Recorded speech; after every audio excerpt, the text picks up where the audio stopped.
The level of savings of employees' provident fund members is low and worrying, especially after the implementation of 4 withdrawal facilities related to COVID-19, said Deputy Finance Minister 1 Datuk Mohammad Shahar Abdullah. Speaking in Parliament today, Mohammad Shahar says the implementation of these programs, i-Lestari, i-Sinar and i-Citra, in addition to the reduction in the employee share statutory contribution rate for a period of 27 months from April 2020 to June 2022, all contributed to the drop in savings level. He explained that the overall impact is estimated at 155 billion, which consists of 145 billion withdrawn by members and almost 10 billion from the reduction program. Mohammad Shahar was responding to a question by Senator Datuk Razali Idris, who wanted to know measures to save EPF members with savings of less than 10,000, with 55% of them being Bumi Putras, and even more worryingly, 79% of EPF members with savings of less than 1,000 are also Bumi Putras. Mohammad Shahar said that in an effort to help members increase and rebuild their retirement savings, the EPF provides various channels to make it easier for members to contribute directly. He says that for members who are employed, they can choose to contribute beyond the employee share statutory contribution rate of 11% at any time. In addition, they can also contribute to the EPF directly at any time, a maximum of 60,000 ringgit per year. For those who are self-employed, have no fixed income or are outside the labour force, such as students and housewives under the age of 60, Mohammad Shahar said they can also choose to contribute to the EPF voluntarily at any time under the i-Saraan program. He adds that as an incentive to encourage the group to save under i-Saraan, the government provides a contribution of 15% of the total contribution, or up to 250 ringgit per year. Mohammad Shahar also said that the EPF had continued to emphasize the importance of awareness and knowledge of financial planning in balancing financial needs for today and retirement in the future.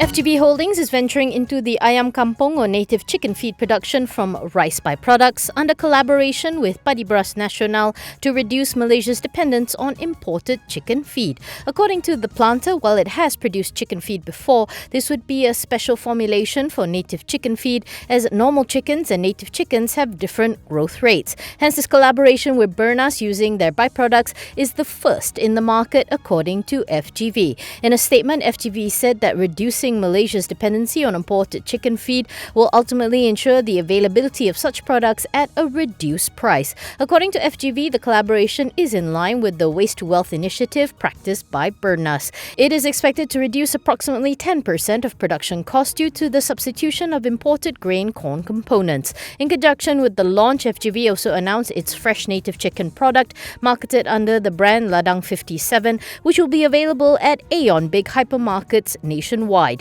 FGV Group CEO Datuk Muhammad Nazrul Izzam Mansor said in the statement that the partnership is aligned with FGV's vision to become one of the world's leading integrated and sustainable agri-businesses. Over the weekend, FGV formed a JV company to develop an integrated dairy farm business in Chuping Perlis with Qatar-incorporated Baladna for trading and investment and Touch Group Holdings. The project is expected to be commercially operational by 2025 with an aim to produce 100 million litres of fresh milk per annum within the first 3 years and is expected to reach 300 million litres of fresh milk in 10 years.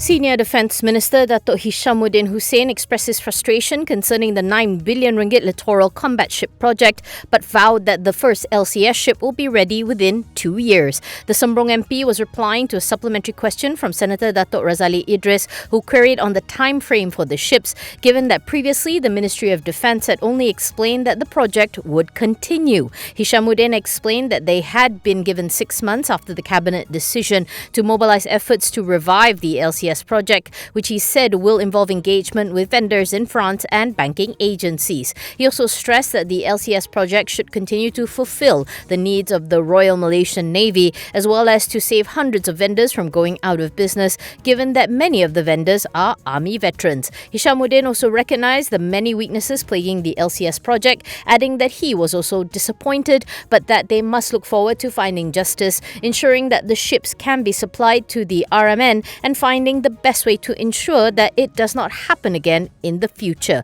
To recap, the Public Accounts Committee last Thursday released a report on the LCS project, with the committee saying that not a single ship had been completed, despite the government spending 6 billion ringgit, which had been awarded to Bowstat Naval Shipyard, a subsidiary of Bowstat Holdings, through direct negotiations. UMNO President Datuk Sri Dr. Ahmad Zahid Hamidi was Defence Minister at the time.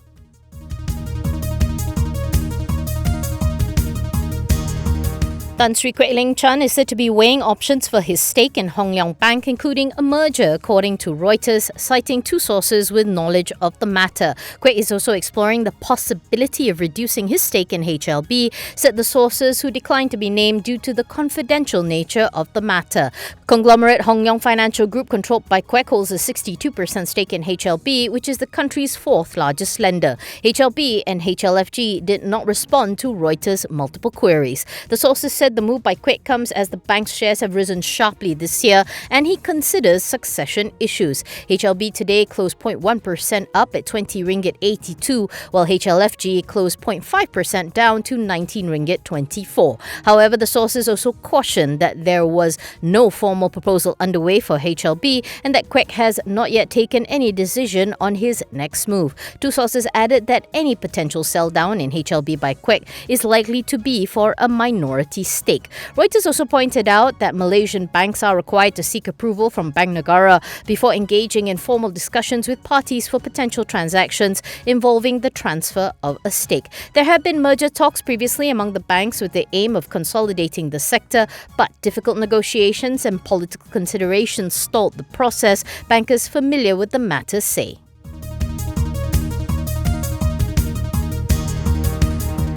Shareholders of GAMUDA and Lingkaran Transkota Holdings have given the go-ahead for the disposal of their highway assets to Amanat Lebuh Rakyat. In a statement, GAMUDA says the sale was met with over 99% approval in the EGM of LITRAK on July 27 and that of the group on August 5th. It said the share sale and purchase agreements were successfully executed with ALR, with all conditions under the conditional letter of offer met. GAMUDA, LITRAK and Kumpulan Perangsang Selangor are in the midst of divesting four Klang Valley Highway concession holding companies to ALR for an aggregate of 4.477 billion ringgit. The four companies are Kesas Holdings, Sprint, Lingkaran Transkota and Smart. Kesas is 70% owned by GAMUDA, while the remaining 30% is held by Perbadanan Kemajuan Negeri Selangor. Smart is a 50-50 JV between MMC Corp and GAMUDA. As for Sprint, LITRAK holds a 50% equity interest, while GAMUDA holds 30% and KPS 20%. GAMUDA holds a 42.8% stake in LITRAK.